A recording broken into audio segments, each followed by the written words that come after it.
Hello viewers, পেশা প্রস্তুতি YouTube চ্যানেলে সবাইকে ওয়েলকাম। আশা করি সকলে ভালো আছো এবং পড়াশোনা ঠিকঠাক চলছে।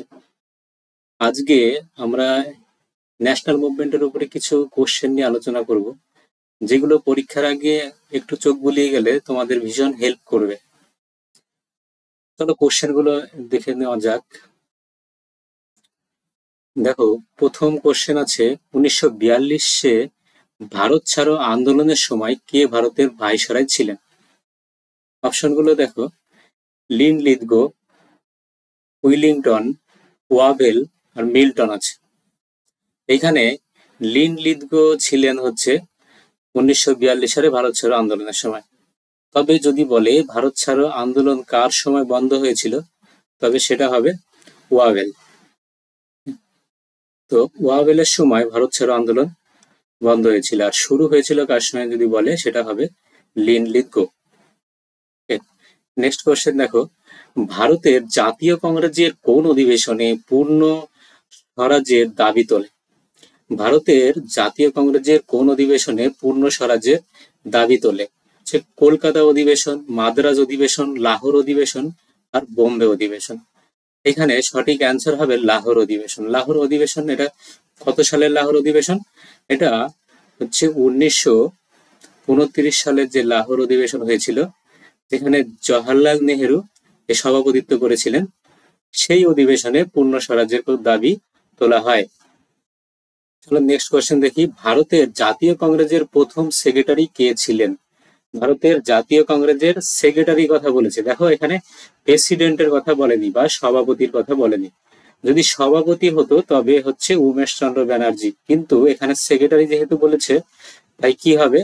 এটা অ্যালান অক্টোভিয়ান হিউম, মানে এ ও হিউম এখানে সঠিক অ্যান্সার হবে।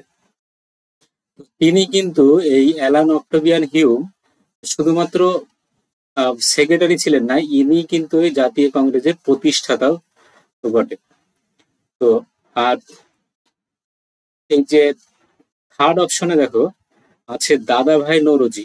এই দাদাভাই নৌরোজি নিয়ে একটা কোশ্চেন আসে যে জাতীয় কংগ্রেস যে 3বার কে সভাপতি হয়েছিলেন। তো এই দাদাভাই নৌরোজি 3বার জাতীয় কংগ্রেসের সভাপতিত্ব করেছেন।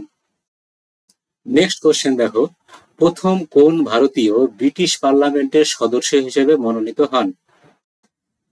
প্রথম কোন ভারতীয় তার ব্রিটিশ পার্লামেন্টের মেম্বার হয়েছিলেন? এখানে অপশন আছে জওহরলাল নেহেরু, দাদাভাই নৌরোজি, মহাত্মা গান্ধী, বাল গঙ্গাধর তিলক। এখানে সঠিক অ্যান্সার কি হবে? দাদাভাই নৌরোজি। কারণ দাদাভাই নৌরোজি হচ্ছে প্রথম ব্রিটিশ পার্লামেন্টের সদস্য হন। তবে দাদাভাই নৌরোজির নাগরিকত্ব ইন্ডিয়ান হলেও তিনি ছিলেন আয়ারল্যান্ডের বাসিন্দা, আইরিশ। এখন নেক্সট কোশ্চেন কি আছে, ভারতের স্বাধীনতা লাভের সময় জাতীয় কংগ্রেসের সভাপতি কে ছিলেন? যখন স্বাধীনতা লাভ করে জানো 1945 সালের 47 সালের 15ই আগস্ট, তখন কে ছিলেন সভাপতি কংগ্রেসের? তখন ছিলেন জে.ভি. কৃপালিনী। জে.ভি. কৃপালিনী তখন জাতীয় কংগ্রেসের সভাপতি ছিলেন। নেক্সট কোশ্চেন দেখো, খোদা-ই-খিদমতগার কে প্রতিষ্ঠা করেন? খোদা-ই-খিদমতগার এটা প্রতিষ্ঠা হয় 1929 সালে। 1929 সালে কে প্রতিষ্ঠা করেছিলেন? আব্দুল গফফর খান। আব্দুল গফফর খান, যাকে ফ্রন্টিয়ার গান্ধীও বলা হয়, ইনি খোদাই-খিদমতগার প্রতিষ্ঠা করেন। আর এই খোদাই-খিদমতগারের যারা মেম্বার ছিলেন তারা লাল রঙের কুর্তা পরিধান করতেন, সেই জন্য লাল কুর্তা বাহিনীও এদেরকে বলা হতো। নেক্সট কোশ্চেন দেখো, কত সালে ভারতের রাজধানী কলকাতা থেকে দিল্লিতে স্থানান্তর করা হয়? এটা বহুবার পরীক্ষায় এসছে, সেটা দেখো 1911 সালে, 1941 সালে, 1931 আর 1920 সালে। এইখানে সাল দুটো এই আনসারটা হবে যদিও 1911 সালে। আর যদি বলা হয় যে দিল্লি থেকে নিউ দিল্লিতে কবে রাজধানী স্থানান্তর হয়, তবে সেটা হবে 1931 সালে। 1931 হবে দিল্লি থেকে নিউ দিল্লিতে স্থানান্তর। এটা কার সময় হয়েছিল? কলকাতা থেকে রাজধানী দিল্লিতে। এটা হচ্ছে হার্ডিংস টুর সময়। চলো নেক্সট কোয়েশ্চেন দেখি। বঙ্গভঙ্গ আইন কার্যকর করা হয় কত তারিখে? তাহলে বঙ্গভঙ্গ আইন কত তারিখে কার্যকর করা হয়? এটা সবাই জানে 1905 সালে, কিন্তু তারিখটা অনেক সময় তারিখ তুলে প্রশ্ন করা হয়, তখন সমস্যা হয়ে যায়। তো এটা মনে রাখবে, এটা 16ই অক্টোবর 1905 সালে। এই দিনটায় আমাদের রবীন্দ্রনাথ ঠাকুর তিনি রাখি বন্ধন উৎসব চালু করেছিলেন। রাখি বন্ধন দিবস হিসেবে এটা পালন করা হয় এই দিনটাকে। নেক্সট কোশ্চেন দেখো, কোন বিপ্লবী ভগৎ সিংকে সাহায্য করেছিলেন দিল্লির আইনসভায় বোমা নিক্ষেপ করতে? দিল্লির আইনসভায় বোমা নিক্ষেপ করেছিল হচ্ছে কি কারণে? সেটা হচ্ছে পাবলিক সেফটি বিল, মানে জনগণের প্রতিরক্ষার যে আইন পাশ করেছিল, যে বিলটা তুলেছিল পার্লামেন্টে, সেই বিলের বিরোধিতা করে হচ্ছে এই ভগৎ সিং, সঙ্গে বটুকেশ্বর দত্ত ছিলেন। তো বটুকেশ্বর দত্ত হবে সঠিক অ্যান্সার। নেক্সট কোশ্চেন দেখি, ভারতের বিপ্লবীদের দ্বারা কত সালে চট্টগ্রাম অস্ত্রাগার লুণ্ঠিত হয়? চট্টগ্রাম অস্ত্রাগার লুণ্ঠিত হয় কত সালে? এটা হচ্ছে 30 সালে। কে করেছিলেন? 1930 সালে মাস্টার দা সূর্য সেনের নেতৃত্বে চট্টগ্রামের অস্ত্রাগার লুণ্ঠিত হয়। নেক্সট কোশ্চেন কি আছে? আলিপুর বোমা মামলার জন্য অরবিন্দ ঘোষের হয়ে কে মামলাটি লড়েছিলেন? তো অপশনে কি আছে? উমেশচন্দ্র ব্যানার্জি, সুরেন্দ্রনাথ ব্যানার্জি, বিপিনচন্দ্র পাল, চিত্তরঞ্জন দাস। এখানে চিত্তরঞ্জন দাস এর অ্যাডভোকেট ছিলেন। আলিপুর বোমা মামলার কেসটি তিনি অরবিন্দ ঘোষের হয়ে লড়েছিলেন। কে চট্টগ্রামের পাহাড়তলিতে ইউরোপিয়ান ক্লাবে আক্রমণ করে? এই চট্টগ্রামের পাহাড়তলিতে সেই মাস্টারদা যে সূর্য সেনের যারা ফলোয়ার ছিলেন, তারা এখানে সবারই নাম আছে, প্রীতিলতা ওয়াদ্দেদার, সূর্য সেন, লোকনাথ বল, অনন্ত সিং, এরা সবাই মাস্টারদা সূর্য সেনের ফলোয়ার ছিলেন।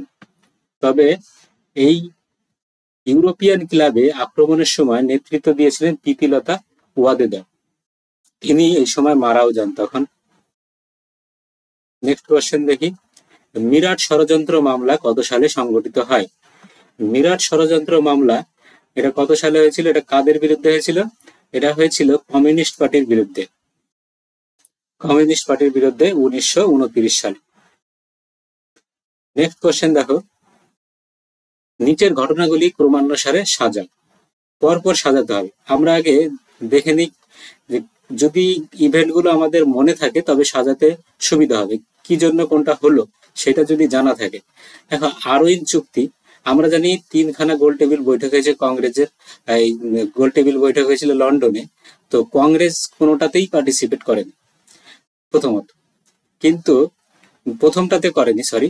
আর দ্বিতীয়টাতে এই যে আরোইন চুক্তির পরে গান্ধীর সঙ্গে আর লর্ড আরোইনের চুক্তির পরে তিনি গান্ধীজি রাজি হন যে রাউন্ড টেবিল বৈঠকে তিনি প্রেজেন্ট থাকবেন।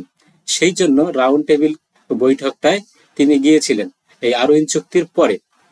এটা এই দুটো আরোইন চুক্তি এবং সেকেন্ড গোল টেবিল বৈঠক, এই দুটো 1931 সালে হয়েছিল।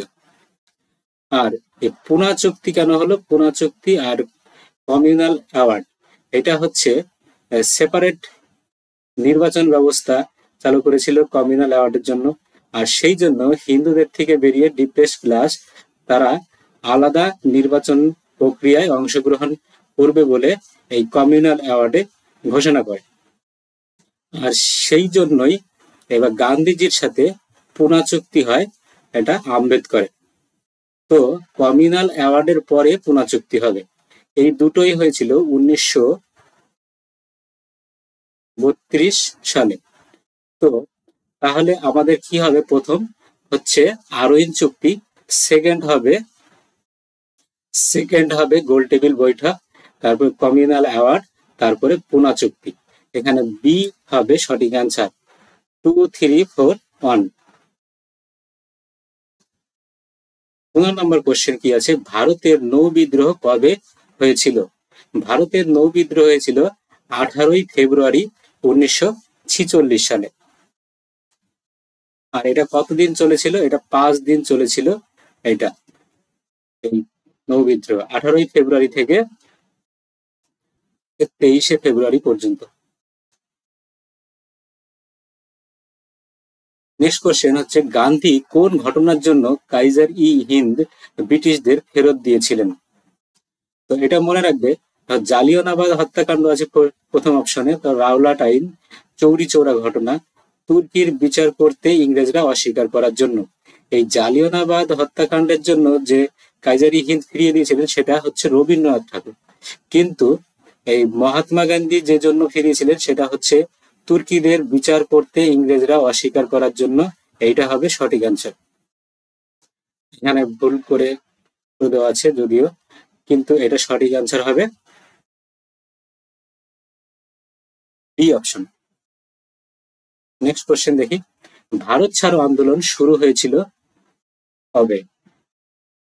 তো ভারত ছাড়ো আন্দোলন আমরা জানি এটা 1942, সবই দেখো 42 অপশন আছে। তবে এই বিদ্রোহটা সবার মনে থাকবে কারণ কি মাসে, সেটা এখানে জুলাই, আগস্ট, সেপ্টেম্বর, অক্টোবর করা আছে। এটা আগস্ট মাসের 9 তারিখে হয়েছিল বলে, আর এই বিপ্লবটা শুরু হয় বলে এটা আগস্ট বিপ্লব নামেও পরিচিত। এই ভারত ছাড়ো আন্দোলনকে আগস্ট আন্দোলনও বলা হয়। নেক্সট কোশ্চেন কি আছে, ইংরেজ প্রধানমন্ত্রী কাকে ভারতের অর্ধনগ্ন ফকির বলে আখ্যায়িত করেছেন? হাফ নেকেড ফকির বলেছিলেন। এটা যখন সেকেন্ড রাউন্ড টেবিল কনফারেন্স মানে দ্বিতীয় গোল টেবিল বৈঠকে গান্ধীজি ইংল্যান্ডে গিয়েছিলেন, সেই সময় চার্চিল ইংল্যান্ডের প্রধানমন্ত্রী, তিনি গান্ধীজিকে বলেছিলেন যে হাফ নেকেড ফকির বা অর্ধনগ্ন ফকির। কোন স্থান থেকে 1930 সালে লবণ যাত্রা শুরু হয়? ডান্ডি মার্চ শুরু হয়েছিল লবণ যাত্রা কোথা থেকে? আহমেদাবাদ, রাজকোট, বরোদা আর ভাবনগর। তো এইখানে সঠিক অ্যান্সার কি হবে? আহমেদাবাদ থেকে এই যাত্রা শুরু করেছিল,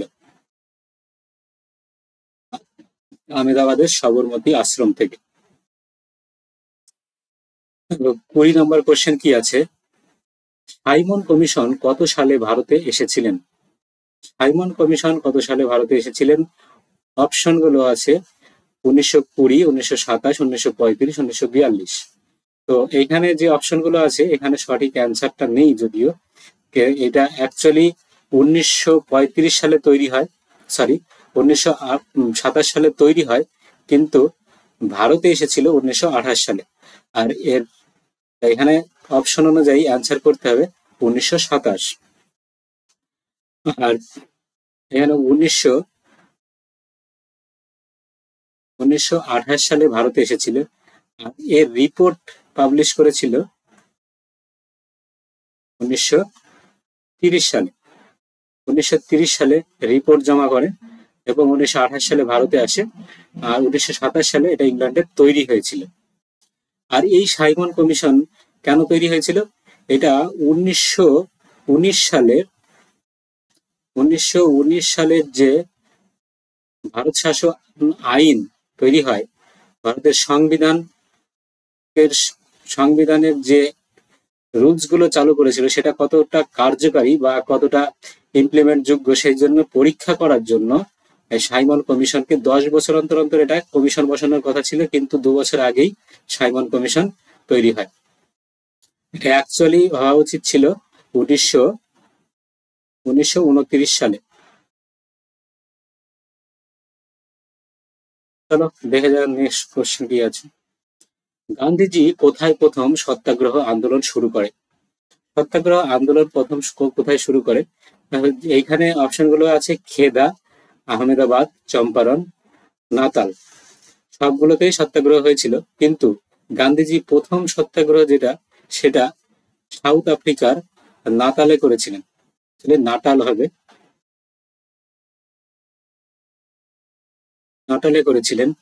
তো যদি বলা হয় যে ইন্ডিয়াতে গান্ধীজি প্রথম সত্যাগ্রহ কোথায় করে, সেটা বিহারের এই চম্পারণে। বিহারের চম্পারণে গান্ধীজি প্রথম ভারতে তার সত্যাগ্রহ।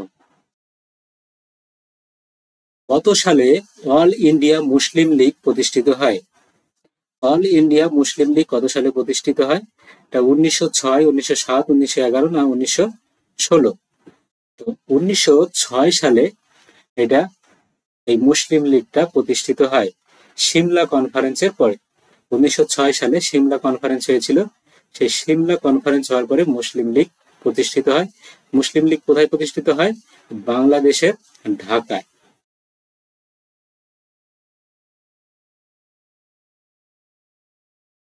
বাংলাদেশের ঢাকাতে। নেক্সট কোয়েশ্চেন কি আছে? আর্য সমাজ কে প্রতিষ্ঠা করে? এই আর্য সমাজটা নিয়ে 3টে কোয়েশ্চেন হয় করে। আর্য সমাজের কার অনুপ্রেরণায় তৈরি হয়েছিল, আর্য সমাজের কে প্রকৃত প্রতিষ্ঠাতা, আর আর্য সমাজ কে প্রতিষ্ঠা করে। প্রকৃত প্রতিষ্ঠা বললে মহাদেব গোবিন্দ রানাডে। আর যদি বলে কার ইন্সপিরেশনে তৈরি হয়েছিল বা কার অনুপ্রেরণায়, তো সেই সময় হবে কেশবচন্দ্র সেন।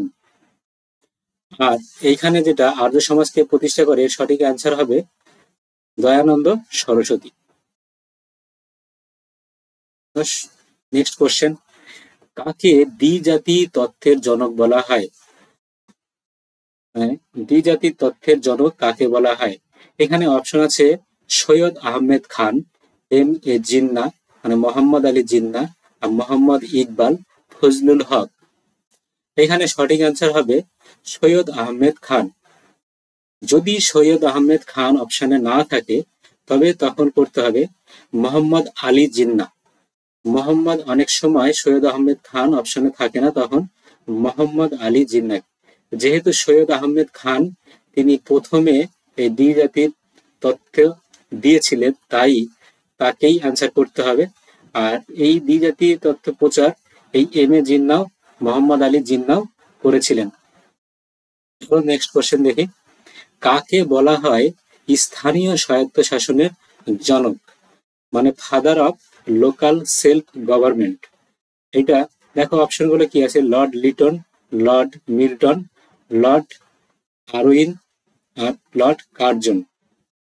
এখানে মিস্টেক হয়েছে লিখতে, এটা মিল্টন হবে না, এখানে রিপন হবে।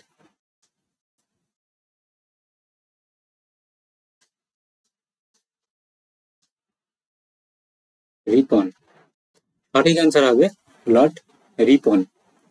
রিপন স্থানীয় স্বায়ত্তশাসনের জনক। স্বরাজ শব্দটি কে প্রথম ব্যবহার করেন? স্বরাজ শব্দটি প্রথম দাদাভাই নৌরোজি কলকাতা অধিবেশনে 1906 সালে 1906 সালে কলকাতা অধিবেশনে এই স্বরাজ শব্দটা উচ্চারণ করে।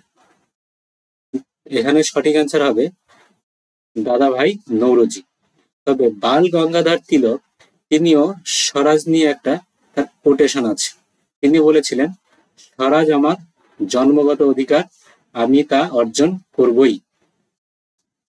চিত্তরঞ্জন দাশেরও আরেকটা এই স্বরাজ নিয়ে কোটেশন আছে, সেটা হচ্ছে তিনি বলেছিলেন, শিক্ষা অপেক্ষা করতে পারে কিন্তু স্বরাজ নয়।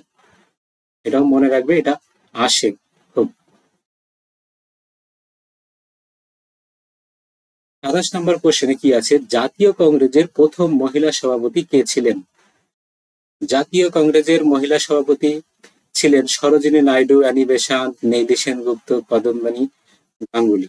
এর মধ্যে সরোজিনী নাইডু, অ্যানি বেসান্ত, নেলি সেন সবাই জাতীয় কংগ্রেসের সভাপতি ছিলেন। তবে প্রথম সভাপতি ছিলেন অ্যানি বেসান্ত। অ্যানি বেসান্ত কত সালে ছিলেন? তিনি 1917 সালের অধিবেশনে 1917 সালের অধিবেশনে অ্যানি বেসান্ত সভাপতিত্ব করেন। সরোজিনী নাইডু তিনি 1925 সালের অধিবেশনে তিনি সভাপতিত্ব করেন। সরোজিনী নাইডু, যদি প্রথম ভারতীয় কোন মহিলা বলে তবে সরোজিনী নাইডু অ্যান্সার হবে। আর প্রথম বললে এখানে অ্যানি বেসান্তকে অ্যান্সার করতে হবে।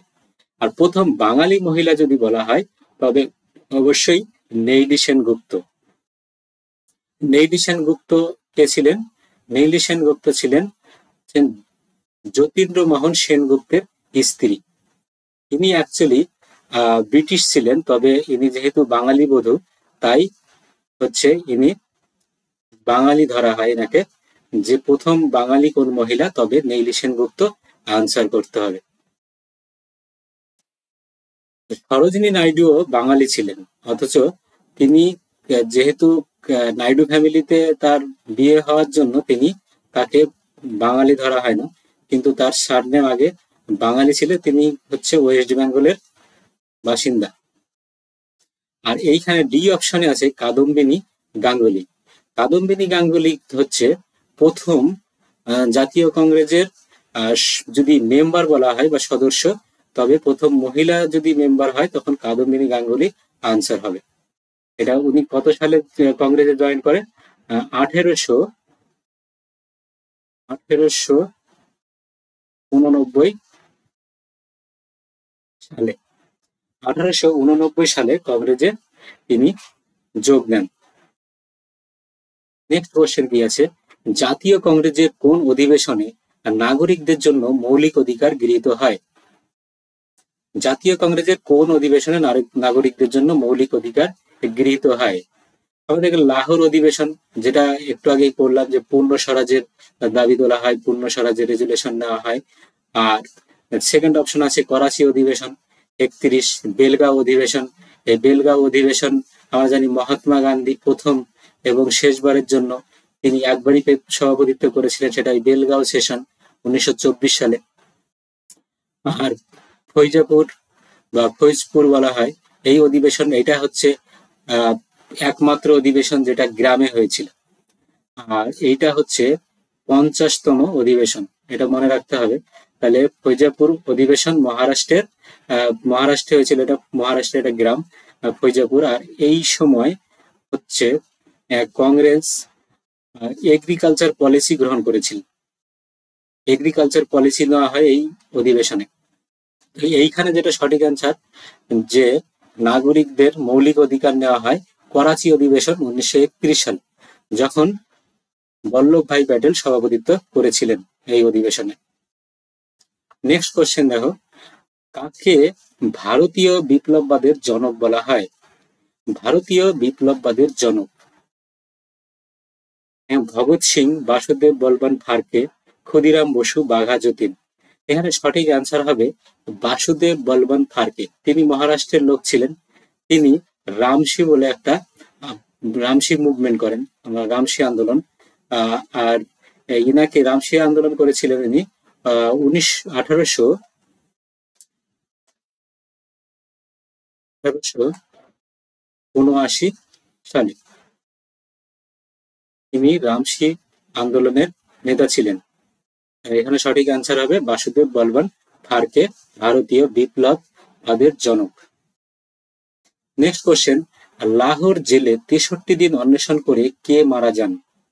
লাহোর জেলে 63 দিন অন্বেষণ করে কে মারা যান? অপশনে আছে যতীন দাস মুখোপাধ্যায়, যতীন দাস, যতীন্দ্রমোহন সেনগুপ্ত, ভগৎ সিং। এখানে সঠিক অ্যান্সার কি হবে? যতীন দাস। যতীন দাস তিনি লাহোর জেলে মারা যান। যতীন মুখোপাধ্যায়, এই যতীন মুখোপাধ্যায় যে ফার্স্ট অপশনে আছে, আরেক নাম ইনাকে পরিচয় আরেক যেটা সব থেকে বেশি পরিচিত হচ্ছে বাঘা যতীন নাম।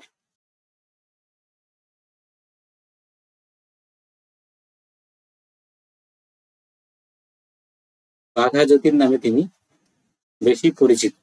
আর যতীন্দ্রমোহন সেনগুপ্ত যে অপশন সিতে আছে, ইনাকে বললাম ইনিও হচ্ছে করাচি জেলে ইনি মারা গিয়েছিলেন 1933 সালে। 1933 সালে ইনি করাচি জেলে মারা গিয়েছিলেন। আর এই যতীন্দ্রমোহন সেনগুপ্ত ইনি হচ্ছেন, বললাম যে প্রথম মহিলা, যে বাঙালি মহিলা সভাপতি হয়েছিলেন নেলি সেনগুপ্ত, তার হাজব্যান্ড। এই যতীন্দ্রমোহন সেনগুপ্তকে সেনগুপ্ত বহুবার তিনি জেলে যান, আর শেষবারে তিনি এই করাচি জেলে তিনি মারা যান। নেক্সট কোয়েশ্চেন দেখো, সার্ভেন্ট অফ ইন্ডিয়া সোসাইটি কে প্রতিষ্ঠা করেন? সার্ভেন্ট অফ ইন্ডিয়া সোসাইটি কে প্রতিষ্ঠা করেন? মদন মোহন মালব্য, বাল গঙ্গাধর তিলক, গোপাল কৃষ্ণ গোখলে, লালা লাজপত রায়। তো এইখানে যে সার্ভেন্ট অফ ইন্ডিয়া সোসাইটি, এটা করেছিলেন গোপাল কৃষ্ণ গোখলে। কত সালে করেছিলেন গোপাল কৃষ্ণ গোখলে? এটা করেছিলেন 1905 খ্রিস্টাব্দে, 1905 সালে, যখন বঙ্গভঙ্গ আন্দোলন শুরু হয় সেই সময়। আর এই সার্ভেন্ট অফ ইন্ডিয়া সোসাইটি, এইখানে সার্ভেন্ট অফ যদি পিপল ইন্ডিয়া সোসাইটি বলা হয়, তবে সেটা করেছিলেন লালা লাজপত রায়। কত সালে? 1921 সালে। Servant of people India society করেছিলেন লালা লাজপত রায় 1921 সালে। নেক্সট কোশ্চেন কি আছে, কোন আইন কালো আইন নামে পরিচিত? কোন আইনকে ব্ল্যাক অ্যাক্ট বা কালো আইন বলা হয়? অপশনে আছে Morley Minto reforms act 1909, Rowlatt act 1919, Bharat শাসন আইন 1935, রেগুলেটিং আইন 1774। এইখানে রাওলাট অ্যাক্ট 1919 কে বলা হয় কালো আইন বা ব্ল্যাক অ্যাক্ট। ডিরোজিও কোন কলেজের অধ্যাপক ছিলেন?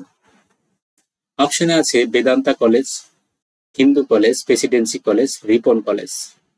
তো এই বেদান্তা কলেজ এইটা রামমোহন রায় তৈরি করেছিলেন। কত সালে? এটা হচ্ছে 1825 সালে তৈরি হয়। হিন্দু কলেজ কবে তৈরি হয়? 1817। আর এই হিন্দু কলেজই 1855 সালে দুটি ভাগে ভাগ হয়ে যায়, একটা হিন্দু স্কুল এবং প্রেসিডেন্সি কলেজ।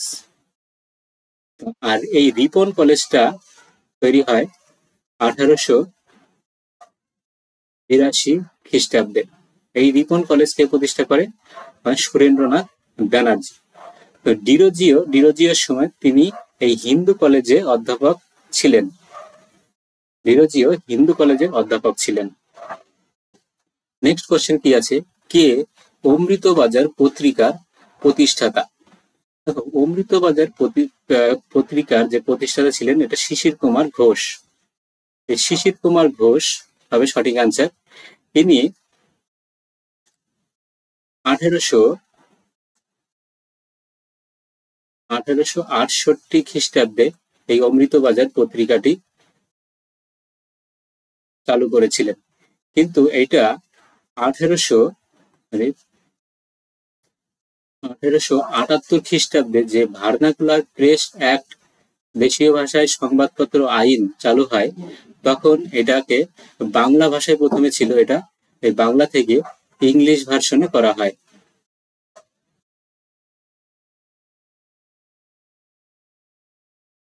নেক্সট কোশ্চেন দেখো কি আছে, কোন সালে বিবেকানন্দ শিকাগো বিশ্ব ধর্ম সম্মেলনে যোগদান করেছিলেন? 1893, 1894, 1896 আছে, 1895 সালে। তিনি যোগ দিয়েছেন 1893 সালে, এই সম্মেলন হয়েছিল 1893 সালে। আর তিনি বেদান্তা সোসাইটি তৈরি করেছিলেন 1894 সালে। বেদান্তা সোসাইটি তৈরি করেন ইউএসএ তে। এই 1896 সালটাও ভীষণ গুরুত্বপূর্ণ, কারণ এই 1896 সালে যে আমাদের রামকৃষ্ণ মঠ, এটা বেলুড়ে তৈরি হয়, যে এটা 1896 সালে। নেক্সট কোশ্চেন দেখি, কে 1888 সালে ইউনাইটেড ইন্ডিয়া পলিটিক্যাল অ্যাসোসিয়েশন প্রতিষ্ঠা করে? অ্যাকচুয়ালি এই ইউনাইটেড ইন্ডিয়া পলিটিক্যাল অ্যাসোসিয়েশনটা, ইউনাইটেড ইন্ডিয়া পলিটিক্যাল যে অ্যাসোসিয়েশন, এটা তৈরি করেছিলেন সৈয়দ আহমেদ খান। অ্যান্সার হবে সৈয়দ আহমেদ খান। ইনি কেন করেছিলেন এটা? 1885 খ্রিস্টাব্দে কংগ্রেস প্রতিষ্ঠা হয়েছিল, এর বিরুদ্ধে তিনি এটা তৈরি করেছিলেন। 1888 সালে সৈয়দ আহমেদ খান। কে বেনারসে সেন্ট্রাল হিন্দু স্কুল প্রতিষ্ঠা করেন? ফার্স্ট অপশনে কি আছে? মদন মোহন মালব্য, অ্যানি বেসান্ত, বাল গঙ্গাধর তিলক, ধান্দু কেশব কার্ভে। ধান্দু কেশব কার্ভে ইনি, এই যে ডি অপশনে যেটা দেখতে পাচ্ছ, এইটা ধান্দু কেশব কার্ভে, ইনি SNDT বলে,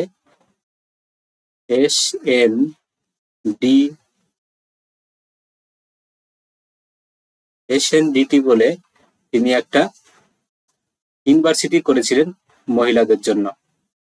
প্রথম যদি বলে যে প্রথম মহিলা ইউনিভার্সিটি কে করে, তবে ধান্দু কেশব কার্ভে হবে আনসার।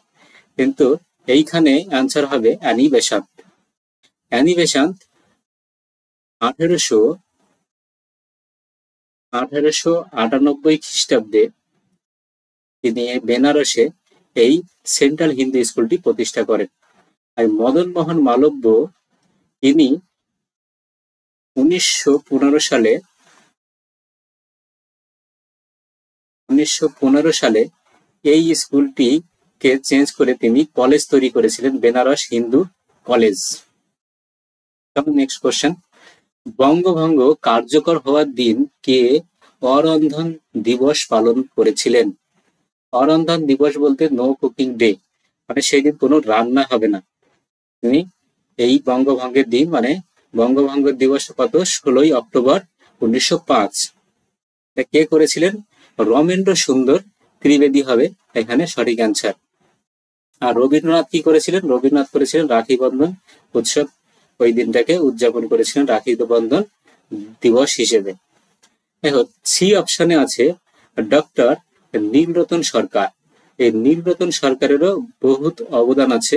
এটা নীলরতন সরকার যে মেডিকেল কলেজ আছে, আর এই নীলরতন সরকার বিভিন্ন ন্যাশনাল মুভমেন্টের জন্য অনেক হেল্প করেছিলেন সেই স্বদেশী মুভমেন্টের সময়। আনন্দমোহন বসু সেই সময় একটা আলফ্রেড হল বলে তিনি একটা আলফ্রেড হল প্রতিষ্ঠা করেছিলেন 1905 সালে। নেক্সট কোশ্চেন কি আছে? দিল্লি ষড়যন্ত্র মামলার সাথে কে যুক্ত ছিলেন? দিল্লি ষড়যন্ত্র মামলার সাথে এখানে আছে বসন্ত কুমার বিশ্বাস, আমির চাঁদ, বাল মুকুন্দ, উপরের সবকটি। এখানে দিল্লি ষড়যন্ত্র মামলা বলতে হার্ডিংস টুর উপরে যে চাঁদনি চক রেল স্টেশনে বোমা নিক্ষেপ করা হয়েছিল সেই জন্য, এইখানে সেই জন্য এরা সবাই সেখানে উপস্থিত ছিলেন। বসন্ত কুমার বিশ্বাস, আমির চাঁদ, বাল মুকুন্দ এবং এদের সাথে যে গদর পার্টি নেতা রাসবিহারী বোসও এদের সঙ্গে ছিলেন। তো সেই জন্য এখানে সঠিক অ্যান্সার হবে সবগুলোই। নেক্সট কোশ্চেন এবং লাস্ট কোশ্চেন, এখানে সত্যেন বসু এবং কানাইলাল দত্ত কাকে হত্যা করেন আলিপুর জেল হসপিটালে? অপশনে কি আছে? অরবিন্দ ঘোষ, নরেন গোসাই, বারিন ঘোষ, ভূপেন্দ্রনাথ দত্ত। অ্যাকচুয়ালি এই সত্যেন বোস এবং কানাইলাল দত্ত যাকে হত্যা করেছিলেন জেল হসপিটালে সেটা হচ্ছে নরেন্দ্র গোসাই। কিন্তু কেনই নরেন্দ্র গোসাইকে হত্যা করতে গেলেন? কারণ তখন অরবিন্দ ঘোষের বিরুদ্ধে তিনি সাক্ষী দিতে রাজি হয়েছিলেন বলে সত্যেন বোস এবং কানাইলাল দত্ত তাকে জেল হসপিটালেই তাকে হত্যা করে আসেন। তো এটা ছিল লাস্ট কোশ্চেন। তো ভিডিওটা সম্পূর্ণ দেখার জন্য সবাইকে ধন্যবাদ। এইভাবে সঙ্গে থাকো, চ্যানেলটাকে সাবস্ক্রাইব, লাইক করবে। তো পরবর্তী ক্লাসে আবার দেখা হচ্ছে। Thank you.